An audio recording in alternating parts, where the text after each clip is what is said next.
We're going to let the speakers introduce themselves, and then we're going to have a little Q&A, and then we're going to open up the floor to questions. So we'll have about half an hour to hear from you. So let's start with Claire. Thanks. Hi everyone. Yes, I am standing in relatively last minute, but I'm here with a few different hats on, and hopefully something will be interesting from within all this. So I'm Claire Hazelgrove. My day job, I work at an organisation called TPXImpact, which is a social good agency, and I work with councils, I work with charities all around the country on helping them in effective community engagement. So we do things including running citizens' assemblies, training and supporting council officers, or sometimes even councillors, to thinking about how they can bring people's voices and lived experience into decision making about things that impact them. So we can talk a bit more about that. My other hat as well, I'm also a Labour Party parliamentary candidate in the constituency of Filton and Bradley Stoke, just outside of Bristol. So I'm out there knocking on doors, talking to people, having conversations multiple times a week, really engaging and talking and trying to understand what is going on for people. How can we, if we're fortunate enough to be elected, be able to really address some of those issues and hit the ground running and make change happen with and for our communities. And I really do believe very strongly in the with our communities. That's probably not a surprise when you hear when I talk about what I do in my day job. But my background, I've worked always in charities, not-for-profits, and in the political space as well, really trying to bring people and decision makers together. Because that's where I believe truly the magic happens. How I got involved in all of this anyway was as an activist in the Make Poverty History campaign back in 2005. And I remember vividly just, I got on this bus overnight. I'd never been to Scotland before. Went with a school friend overnight to join that march, to join people in that city walking around to say we want things to change. We want, a better life chances for people we'd never meet elsewhere in the world because we believe that that was the right thing. And just standing there and seeing and feeling that groundswell of public support matched by political will to act is why I'm sat here today. It changed everything for me because, as I say, I think that's where sustainable, important change can happen when you've got the public will and the political will. So since then, I have worked at Shelter, where I built the mobilisation team, trying to make sure that people who have been on the sharp edge of the housing crisis could make their voices heard, could make sure that their lived experience was incorporated into campaigning, into advocating, and having the kind of the skills and confidence to feel as if they could go and meet their elected representatives to ask for the change that they really do sorely need. And I also worked at the One campaign, so global poverty fighting organisation here and in the US as well, and where I led a lot of grassroots campaigning. And for years, again, trying to make sure that people could put their voices at the heart of change. So an awful lot of work in those spaces, but some of my reflections, I suppose, really from that is that right now and the time that we're in, right, it's a complex time, isn't it? There's no easy solution to some of the really sticky, thorny issues that are in front of us, be that climate emergency, be that how to regenerate our places, and there's certainly not a one-size-fits-all solution, right? You can't take what will work here in York and apply it to Filton, where I'm based. That just simply wouldn't work. So we do have to make sure that we're listening to people, that people can take part in decision making about these complex issues that will shape their lives. Because obviously with the climate emergency, as we all know, that's going to take individuals making changes, as well as local governments who are only responsible typically for around 3% of emissions within a place. So council can't do it all. And certainly national government has a role in that, but that's just one example of kind of the issues where it feels really vital and urgent to bring people together. Now, how we do that, I think, is really important. So I don't imagine anyone sat here today thinks that every single issue and every single difficult conversation should be turned into a referendum, right? We definitely don't want that, because those are approaches that divide. I think what's really important is how we go about these conversations. And so I think it's about those approaches that can bring people together to deliberate, to discuss, to find commonality, and if it even is to disagree, but to do that well. And to do that with respect for one another and for the difference that we hold. And that's actually one of the things that makes us a great nation, that we often can do that so well. And so for me, it is approaches like citizens' assemblies, where you can bring people together. And for example, in my day job, we, not too long ago, facilitated one of these in Blackpool. As you'll possibly know, Blackpool is one of the most deprived parts of the country. It has one of the lowest adult reading age levels in the country as well. And so we did this actually during lockdown. And so we had to think about how can you include people from all walks of life What we wanted to do was make sure it was truly representative, creating essentially a mini Blackpool for this. So lots of people's voices would be heard, particularly those who had not necessarily always been involved in traditional consultations, people who might not necessarily put their hands up and step forwards. So we wanted to do that. So we had to think about digital literacy, we had to think about the tools, the skills that people would need to participate fully as well. And we spent a lot of time doing one-to-one training, making sure that everybody who wanted to participate, who was invited to be representative, could participate and have the confidence as well as the capability to do so. And that was fantastic. People came together and deliberated around, well, what should individuals, the council and businesses do to tackle the climate emergency in their place? And they co-designed and came up with a range of really impactful recommendations and actions that they've been taking forward together and holding the council's feet to the fire, quite rightly so, on action around as well. And because we put that time in, trying to make sure we broke down barriers to engagement, included voices who weren't often heard, everybody who joined those sessions, we did these over, a series of sessions over a month in people's sort of spare time and such, and everybody who took part in every single session. Nobody dropped out all the way through, which is really rare. So those are just some of my initial thoughts and reflections. Hopefully something in there may continue to spark the conversation later, but shouldn't last over. Okay, thank you very much. And thanks everybody for coming. Quite why you would want to hear from an expert on the Conservative Party about conversations and how to talk to each other constructively. I'm not quite sure. I have got some experience outside of that, obviously. For one thing, I don't know, does anyone here do Samaritans at all? No? Well, do think about doing it if you have time on your hands, because it is really useful. I found it very useful in the sense that I tend to be a kind of practical problem solver. And I found before doing Samaritans that I used to sort of jump in and try and suggest how somebody sort out the issue that they were having. But one of the things you get when you do the training for Samaritans, it's about sort of 6-7 week training period, is that you are taught to listen and not to jump in, which I think is very valuable. Particularly, I think it might be a kind of male-female thing. It's a bit binary, but I think perhaps men, perhaps because of the way that they're brought up, have a tendency to try and sort of practically offer solutions, which sometimes doesn't help at all. And we're given something that's called a listening wheel. And you kind of go around. Obviously, you can't go around in order because the conversations flow back and forth, sometimes in quite unexpected ways. But one of the things that you do need to do, as I say, is listen, not jump in. You need to be able to occasionally summarise what somebody else is thinking, get some idea that your understanding of their issue is their understanding of their issue. And you're not actually there to give advice. You're there for the most part to actually try and help someone themselves work out what they want to do. So you're not even really supposed to suggest that they even think about different solutions or scenarios, although I must admit sometimes I do that. But I think that listening wheel, and you can probably find it online actually, is a very useful guide to having a conversation with anybody, perhaps particularly in politics where it's very difficult. But having said that, I am still someone who shouts at the radio in my personal life. Luckily, because I work from home often, there's no one there to hear me. So it doesn't always help. But I think it has been useful. So I would recommend everybody looks at that.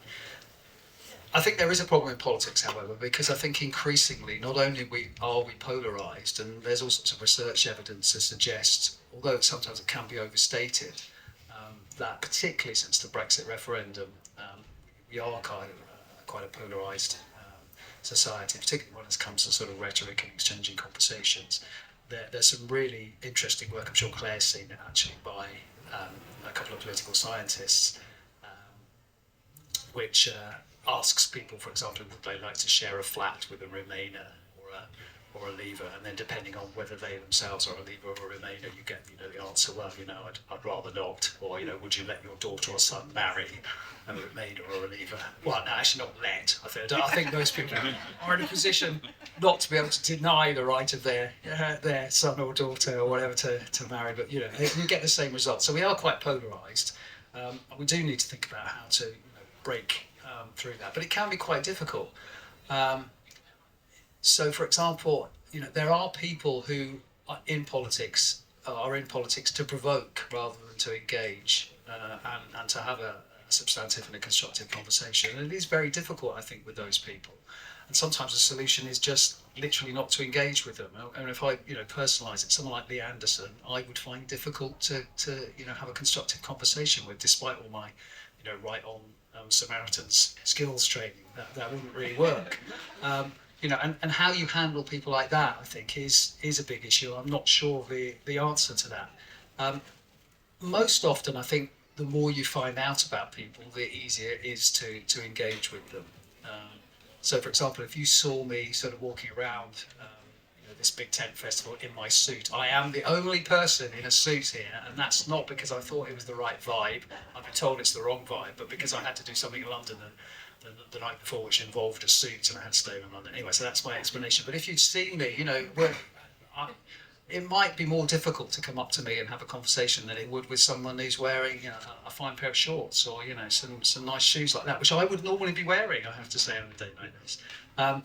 So being able to see past someone, being able to get past the kind of carapace that they present is often very helpful.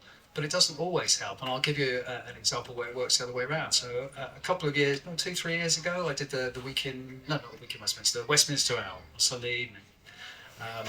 And there was, a Tory MP there who, seemed to be quite a nice guy. I thought, I sort of had a chat with him afterwards. He was talking about his kids or whatever. It was all quite human. And I thought it was great, and I thought, well, I'll look out for him. We've got a bit in common. He seemed like quite a nice guy. It turned out to be Robert Jenrick. And the more I learned about Robert Jenrick and the more I heard Robert Jenrick, probably the less easy it would be for me to engage with him. So it sometimes can work the other way. I'll finish just on one thing. It's a bit of a disparate presentation, which is I do think we might have an issue with younger people, in the sense that I think younger people are increasingly used to engaging online, on their phones, and virtually rather than in person. And I think as someone who teaches at university, I've been very struck this year in particular, because we're teaching the kind of COVID sixth formers now in the first and second year, that they do find it much more difficult than students have done in the past, to engage in seminars, even to come to seminars, to give their opinions, etc., etc. And I do worry that the technology, to some extent, together with the pandemic, has driven this. So I think it's going to be very difficult, and even more challenging, I think, to have the kind of constructive conversations that we have with younger people. I hope it's a COVID blip, but I worry it might not be.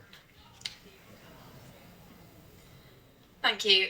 So I'm Claire Ainsley. I'm currently the director of the Centre Left Renewal project at a US think tank, the Progressive Policy Institute. Before that, I was director of policy for the Labour Party and for Keir Starmer since he was elected in April 2020. When life kind of changed for me, I'm a York resident and I was leading a happy life as executive director of the fantastic Joseph Rowntree Foundation, one of the partners for today. And I made the leap into Westminster politics because it was what I believed in. I'm a strong supporter of Labour and Keir. So what I wanted to do was give a bit of a personal reflection on why I think we don't have better political conversations, and then I've got some ideas about what we could do, which perhaps we can get into in the discussion. As well as that background, I'm also a trustee of a public participation charity called Involve, which, similarly to Claire outlined, encourages a structured way for the public to become involved in policy making and decision making, which I hope we can talk a bit more about. So in terms of what the problems are, I'm sure you've got your own take on what we think the problems are in terms of better political conversations and why it matters to have better ones. My reflection is I think there is just a lack of honesty in public debate about the scale of the problems that we face. It takes a brave politician, I think, to be honest about that. So whether you look at the demographic challenges that we face in terms of there just being more need than there is resources available, or that people are willing to pay for, so some of those big challenges around health, etc., Just the impact of the scale of refugees that we will need to have a more serious conversation about what we should be doing. I mean, you name it, it feels very difficult for politicians to get into that terrain and have that honest conversation. So if you look at also prospects of growth, so both of the parties have put a premium on growth. Actually, if you step back and look at it, it is going to be very difficult to achieve anything like the scale of growth we've seen when globalisation was expanding. So those are better starting points, I think, to have a conversation, but we're not probably going to find that there being a lot of that sort of conversation in the public debate. On the flip side, I think that the scale of other challenges, I think particularly climate change, are presented in such enormous terms, it almost paralyses action.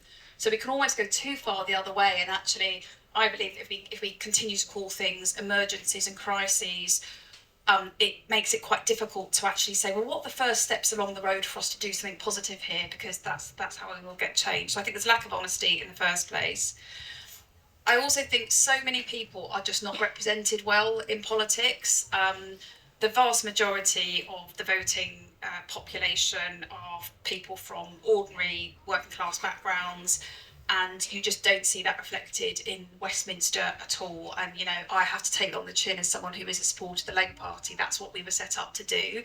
But it is a big, big problem. Like, so many people just don't have a voice. And it's not just working class people. I think about, you'll see as part of the festival, a really great, easy read history of the fantastic York People First, which is a self-advocacy group of people with learning difficulties. And I think, well, where are York People First? Where are people with learning difficulties in this debate? There is no group of people who should not and could not self-advocate for themselves with the right kind of support, but we're just not really set up to do that. So some voices are massively amplified in terms of political debate, and some are really toned down, and it's really out of kilter with the population that we've got. So I think that's the problem.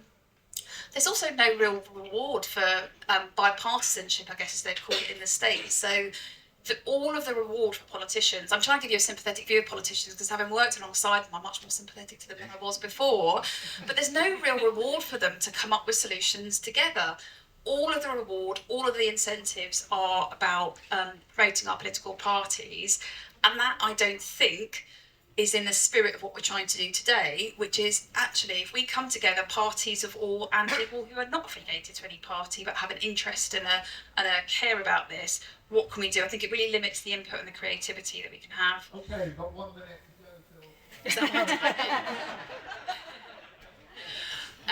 and then I think all of this just isn't just an issue for political parties. I think the infrastructure, as I'd call it, around politics is really weak. And I think that there are lots and lots of organisations and institutions that are much more comfortable achieving their own organisational goals than they are working in partnership or working in collaboration to achieve a bigger strategy. And I will exempt the University of York from this because I'm a graduate of it. They have helped be part of being in partnerships, part on this festival, so they are doing their bit. But I think there are far too many universities which could be playing such an immense role in public debate and public engagement. And I look at now sort of work partly in the US, the flow that they have from academia into politics and out the other way as experts who can really draw on their particular expertise into the administration, and they'll flow out. We don't have that here, and some of that is on where higher education is at the moment. So I think that is a problem, and universities aren't the only one, but that infrastructure around politics is quite weak. And then all of this being exacerbated by what Tim talked about, which is this increased sort of tendency to associate with our own, if you like, in terms of getting the content and the media that reinforces our own views. And that isn't just a problem for the political right. In actual fact, I did see the research that Tim's referring to about people being more comfortable if someone, the research that was like, if you have a Remainer as a friend, if you've been a Leaver and vice versa, it's actually worse for some of them who consider on my side. So Remainers actually are much more likely to say they wouldn't have a Leaver as a friend than the other way round. Labour Party supporters, I'm going to fess up, we are also much less happy if our child was to, as an adult, was to marry someone who was of the other side. And I like to think, so I'm sort of, we have to own it as well on our side too. And I'm in it too. My daughter said to me the other day, Mum, what would you do if I grew up and married an Arsenal supporting Tory? So like, I'm just as bad, I'm just as bad. Like, we're all at it a bit. Right, so we're all at it a bit. Like, I like to think of myself as someone who would absolutely engage with the other side and what have you, but my poor kids are getting this seat in already. So we're all at it a bit, in terms of reinforcing that. And I think underneath all of this is the fact that we had a consensus about the way the world was meant to be, and I think that has broken apart. I think Brexit was a manifestation of that breaking apart, but it was happening from the financial crisis, I think, onwards. And we haven't quite found the words to describe what's coming next, and that is leaving us feeling somewhat lost. I do have lots of ideas about what we can do, but perhaps it's something we can pick up in a discussion. Thank you very much. That's really interesting. Just to say, you touched on respect and listening. All of you spoke like that. But does that really reflect the reality? Because I feel like we're very, people hold very deeply entrenched views. The left, the right, leave, remain. Who's in charge of the conversation? Is it the media? Is it everyday people? So I'd like to hear from you on, who's in control of the narrative, and does it really matter? People are struggling with food banks, with housing, with schools, education. Is this happening at a level that is not really impacting the day to day? If you could keep your answers fairly brief, and then we'll move to questions. Sure, thanks. I think everyone's in control of the conversation, or should be. And actually, I think it's really important that we see and understand our roles and responsibilities when it comes to the social fabric, the discussions that happen. Exactly as that, as Tim and Claire have been talking about there, with that research, and how it shows those divisions, how easy it is to seep into them. And Claire's right, we need to own our responsibility in that, recognise it when we are doing it, but also try and rise above things. And that's a lot easier said than done. I occasionally get tweets that are just, relatively frequently, but nothing like it would be if I was elected, where people are just against me because of the party that I'm standing for. I can't say anything that will ever please them because of that, and I think that's a real shame, because I'm sure that there are things actually that they would agree with me on and I would agree with them on, but they will not enter into a discussion, and I find that real shame, because I am someone who does seek to, and professionally do every single day, bring people together who have different lived experiences, who have different views, because I think in there, again, is where the magic happens. Because if you bring people together, break down barriers, shape solutions together, those are the solutions that will stick, as opposed to things being done top down. And so I do think everyone has a responsibility. It may be a cliche, but I think it's really important, and we do need to own that a bit more ourselves. And certainly the institutions that know they do it, like the media, like politicians, I think really need to be increasingly more mindful. We're not seeing it happen, unfortunately, but as has been touched on, the fraying of our social fabric that we've seen since Brexit, but Claire's right, it's been happening for longer than that, is an example of that division. Yes, it may sell papers, but is that the right thing to do at this great cost? I don't want to say to journalists that the media doesn't have as much impact as some people think it has, but I am going to tell you that the media doesn't have as much impact as people think it has. I think actually coming off something that Claire said, I think there is a pervasive belief, particularly on the left, or centre-left in politics, that somehow people vote the way they do, i.e. against Labour because they read the Daily Mail, or because they read the Daily Telegraph, or because they read the Express, or hardly anyone reads the Express anyway, so that can't be true. But those newspapers' circulation is dropping and dropping and dropping. Okay, online, people do still read them, and obviously there's an extent to which they do create, to use your word, a narrative, frames that perhaps push people. But when you get down to it, if you do more research and you dig a little bit deeper, people's views are very often more nuanced than you would think. If you look at the research done by someone like Sunda Katwala, for example, on immigration, you do find that, as he says, the majority of people are actually what he calls balancers on this issue. They're not as polarised as people think. So I think that, although clearly, people are to some extent in filter bubbles, and we talked a little bit about that, actually it's people's everyday lived experience that is much more relevant to them. Come back to something else I said, really. I think we do need to see past the stereotypes when we talk to individuals, when we're talking to groups of people. And one thing, for example, that really annoys me, and I'll stop now, is this distinction that people make between David Goodhart, isn't it? Somewheres and anywheres, sort of thing, which is just such BS. And because hands up, I voted Remain. I would be an anywhere. I suppose Matt Goodwin would say I was part of the new elite or something like that. Well, that's because actually Matt doesn't know me. But I grew up in a small town on the south coast, and I live in a small town on the south coast, the very same small town on the south coast, and my kids went to the same school as I went to. So just because I teach at university and I supposedly have this cultural power over everyone doesn't mean I would exercise it in the way that those people would think I do. In any case, so I think seeing past the stereotypes is really, really important. So I agree that this is about the who controls the narrative. It's a swirling forces all the time, and I think that stories are being told all the time. We tell ourselves stories to justify our own views or what it is how we might see ourselves in the world, and that's a really natural part of being human. The thing that sits underneath that is who controls wealth and power is really uneven, and therefore there are forces that are deliberately manipulating that all of the time. Like, you just look at newspaper ownership, and I agree with Tim in terms of if actually you look at public opinion, it's frankly far more reassuring than the views that sometimes are attributed to the public actually are. But there absolutely are highly manipulative, highly self-interested forces that are at play trying to control that narrative. So if you look at not just newspaper ownership, but you look at, we've seen the first adverts in the US for a Trump campaign that are generated by using artificial intelligence to describe what the world is, what the US is like under Biden. It's all utter fiction, presented as if it's as real as something that you're watching on the news. So we are going into another dimension of other people's truths being told, and that being a real problem. The thing that we do have on our side is exactly that point, that actually people's minds are made up, often through their own lived experience. So where you can root your story in what people are actually thinking, feeling, experiencing, you have far more ability to take it where you want to go.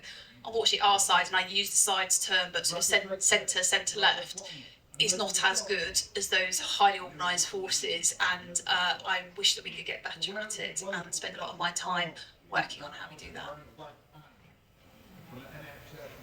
Thank you. All right, I think we'll take some questions.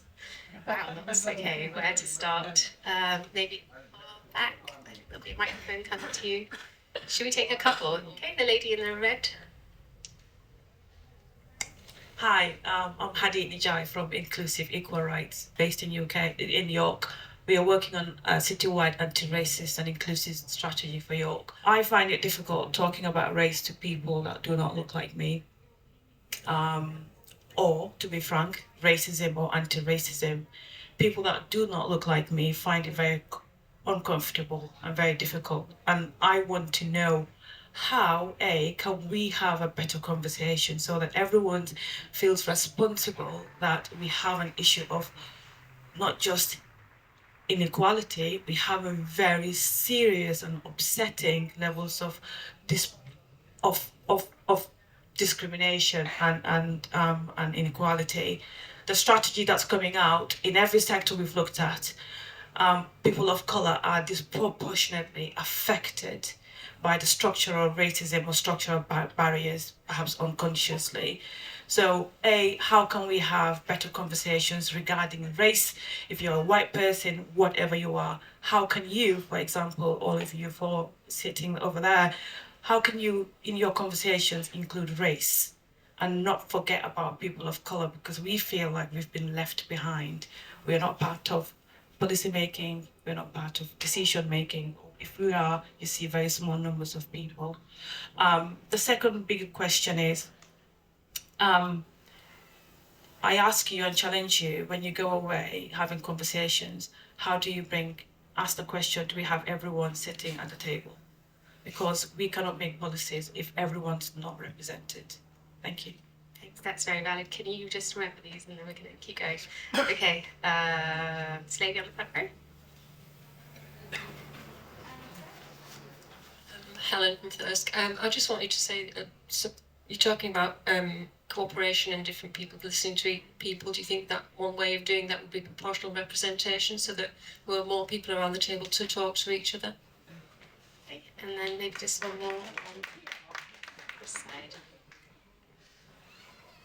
Hi, Rebecca Shunner. So my favorite doorstep conversation always begins with somebody opening the door, having a look at my badge and saying, fuck you. How do you handle the fuck you? Okay, I think let's get some answers and then we'll try if we can get another round. Thanks, I'll start with that one. Thankfully, so I've been knocking on doors since 2005. Thankfully, I've not had that response. I have definitely had doors slammed. I've definitely had people who do not want to engage, and they take one look at the badge and just say, oh no, not another politician. That is absolutely the case sometimes. It's not the majority of responses I found on the doorstep. So I think it's about how you set up your conversation, really. And so what I do when I go on the doorstep is I introduce myself, but actually I ask a question, which is about any local issues or national issues that a person's particularly worried about right now. And so I enter into a conversation that is on their terms. It's about the issues that matter to them, not the ones that matter to me or I think are the top priority, because I think genuinely listening is such an important thing to be doing. If I'm seeking to be a representative, I need to know how people are feeling, how their lives are right now, what's, a real change that we need to make if we're elected and able to do things about that, to try and feed that in as well. And so I think it's about how you have the conversation. I did have someone about a week ago who was about to shut the door. I did manage to keep that door open. We had a really good conversation. He's going to show me the sewage dumping in the local rivers now. So we're going to work in a bit of a partnership. So you can get there, but I think you need to communicate and relate on values and make sure you're listening. But I think values are a really important part of that. Other good conversations and questions over here as well. So proportional representation, yeah, absolutely. It's a very live debate right now, isn't it, as to how our systems and structures should be run. It's a very live political discussion right now, and understandably so. And I think that stems from some of what we've been talking about, which is people feeling voiceless and wanting to think about different routes. So how do we resolve this problem of people not being represented fully and fairly? And so it's a very live conversation, and that will, I think, continue for a long time. How do we do that? I think that's one option on the table, but I also think there are really important things we're thinking about in terms of representation more broadly. Who holds technical formal power, and how can that be released and make sure it's passed down and into different communities as quickly as possible? And so Labour in Power, one of our policies that we've committed to is a Take Back Control bill. And what that would do is get powers out and down into as local sort of government hands as is possible, to make sure that things aren't sort of kept and grabbed in the centre in the same way.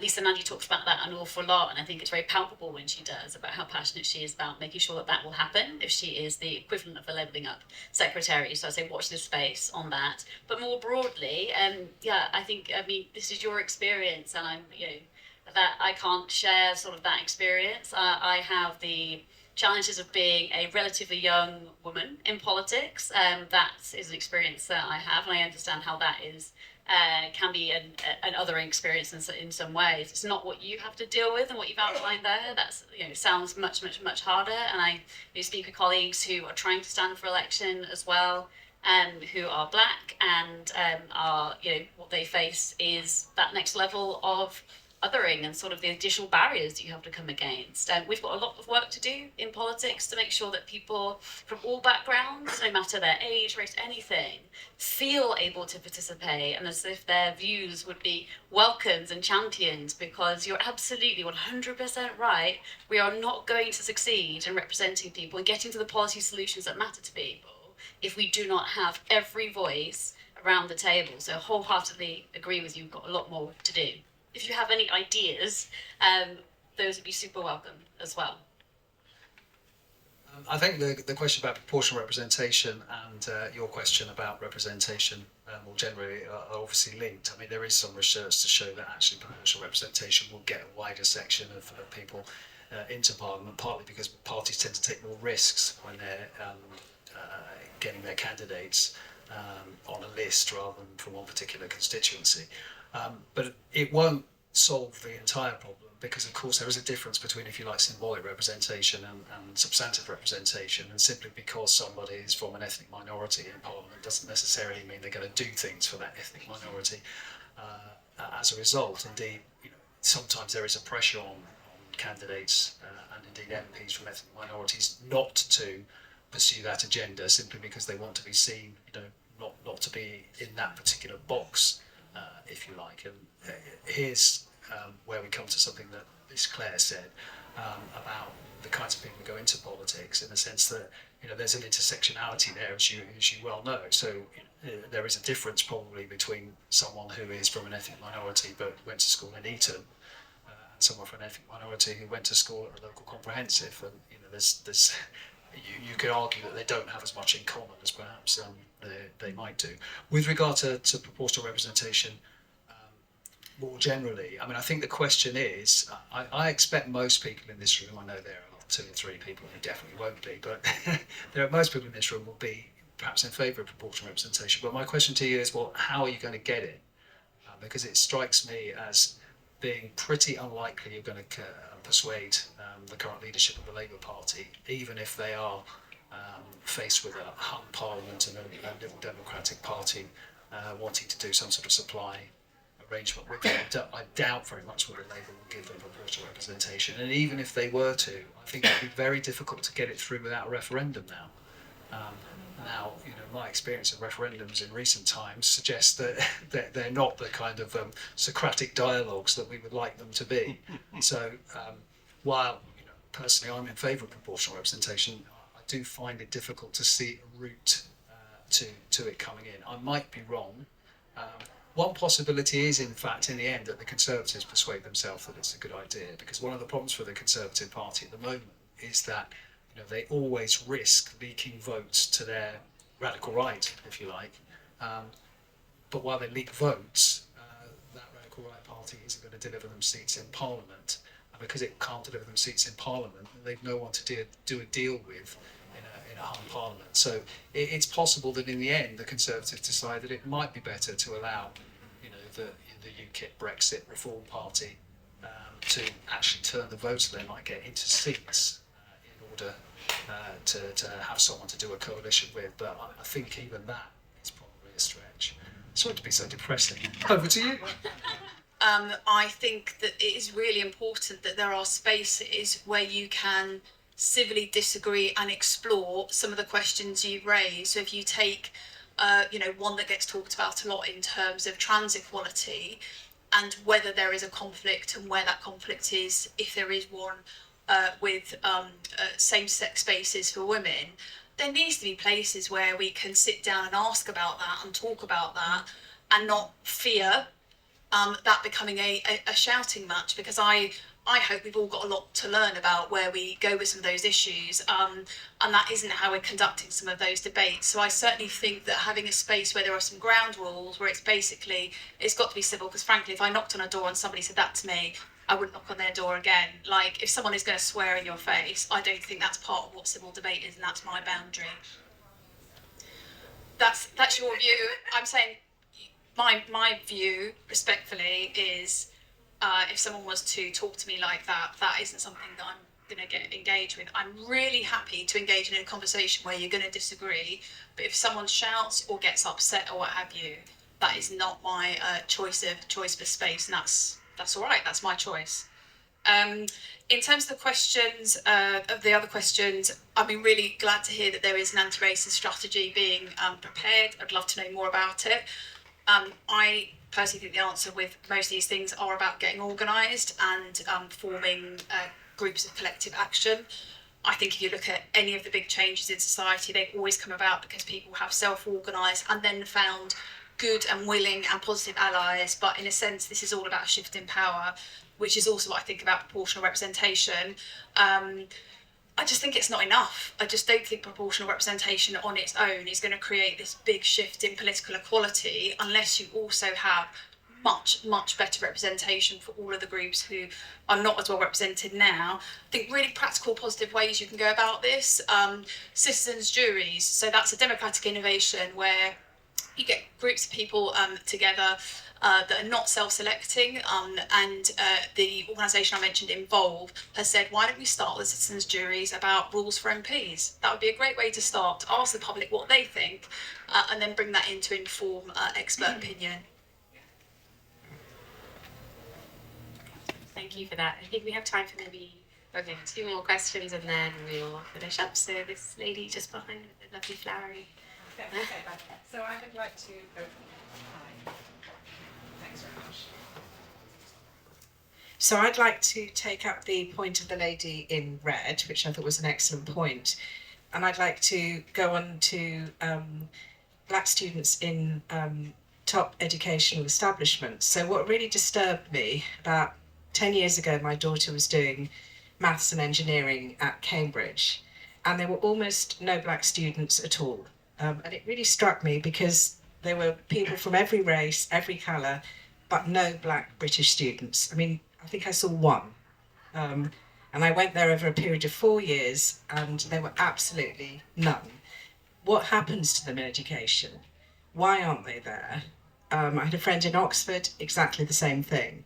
So somehow the educational system is completely failing those students. They don't do worse than other students in schools. There were loads of people from Asia, China, from all over the world, all races, really no black British students at all. And if you want power, and if you want to make things change, you need to have them represented in top educational establishments. So something is going radically wrong with education. I'm a teacher, and it just struck me, and it disturbed me. So that's a question I have. Thank you. And then one last one from the gentleman in the nice. Thank you very much. My name's Tim. I just want to sort of challenge a little bit of the consensus in the room a little bit. So to that lady who just spoke, the UK is 75% white British in terms of where it's born. At Cambridge specifically, the country is about 8% black British born. At Cambridge, it's 12% black British born amongst home students. They're 50% overrepresented if your target is to match the national population. And this is an illustration of the thing that worries me. The slight cynicism that comes from the idea that you have to be like somebody to represent them. If we have to be like somebody, then every constituency in the country is going to be represented by a woman, mostly in her 40s, from a middle-class background, because that is the predominant definition of what's there. You might think that's great, but it doesn't allow for representation. The idea that men cannot be represented by women, that women cannot be represented by men, and that the people who have an entirely different persuasion can't be represented by either of them is clearly cynical. I like to think that human beings have the ability to empathise with somebody who is not like them. To Tim's point earlier about dressing down to go and knock on doors. I've been knocking on doors 25 years. I've had plenty of the F-offs, which actually are often answered by, don't you be an effing C, listen to what I have to say, you might learn something, and more than 50% of them go, all right then. Because if that's how you started, that's how you get. Because it's the nature of the conversation. The guy who lives next door to my parents, who's in his 70s, slammed the door in the face of the politician who knocked on his door because they weren't wearing a suit, and he thought that was disrespectful, and if you wanted to have an argument, if you wanted to have discussion, you had to be there. The point is, the variation in the population is so big. We all spend so much time thinking that we know what the general consensus is because it's the people around us. But when you go and knock on doors, the variation is so huge. The biggest problem we have is the people who don't want to be engaged in politics at all. We tell you they can't tell the difference between the sides because they don't want to, they only read the back 2 pages of the newspaper and they only listen to the last couple of minutes of the news. Those are the people you need to be having a conversation with, not the people, and don't be afraid of people who are not looking like you. Okay, thank you very much. Okay, we don't need you guys. I think they're answering each other's questions, which is great. Yeah, if you just wanted to give your final reflections and then we can finish up. Thanks. Interesting approach on the doors there. I can't say I've ever responded like that. But I think it's about, I take your point and I agree in principle. But the point is it's also about representation in that it's really important for people to have role models to look up to in order to feel like they have a place within these institutions as well. And it is about lived experience too. And I think that is often what is so sorely lacking when you do have a typecast type of individual who is more likely to be involved in anything, whatever that is, than someone else. Because you're missing the richness and the variation and the beauty of so much that goes on in this country. I mean, you take, for example, I stood actually before. I was 19 when I was selected to be a parliamentary candidate, and I was 21 at the general election. I was very young at the time, and I remember a lot of people sort of not being sure that a young person should be doing anything like this, standing, being a part of the political process, putting forward their views. And I remember finding that quite problematic, the idea that when 30% of the population are under 30 at the time, that young people shouldn't have a voice, shouldn't be at the table, shouldn't have a say on issues that will absolutely and are playing out in front of us, shaping our futures and those that will come after us. I was constantly challenging that, but it was hard to change the narrative from age, because that one demographic characteristic became a defining thing that came up time and time again. Exactly. And so I do think it's important that you've got a mixture of people in there so that we can break away, we can have different perspectives, you can have different lived experiences in there, and then you will get to better policy making because of difference. You touched on the idea there that if it were about sort of typecasting, the average would be a woman in her 40s. Well, what a shift in politics that would be. From where we are, we're still trying so hard to get more women in politics because of the tenor and tone of the debate, because of how unfamily friendly politics is, for lots of reasons. But one of those is there haven't been as many women role models to look to because there haven't been more women in politics before because of all of those challenges. And so I do think it is really important for all of those reasons. Would be my reflection on that, just living it every day. Yeah, okay. Tim, I think you do make a good point, but I have to say that the comparative research is against you in the sense that there is a lot of evidence to suggest that more representative parliaments do actually do more for people who aren't necessarily involved in politics and who don't necessarily vote. So, sorry, just to correct that, yeah. I didn't say we don't want more representation. Right. I said that you can't define yourself simply by being something. Let me use that. So the split of identity leads to a fracturing rather than a unifying ability. No, I'll take your point, and that's why I said I agree with you in some ways. But I still think that it is important actually to try and widen representation for the reason I just said. I mean, on the problem of people who only read the back pages of the newspaper and just listen to the news headlines. I mean, yes, their participation, lack thereof, is a problem.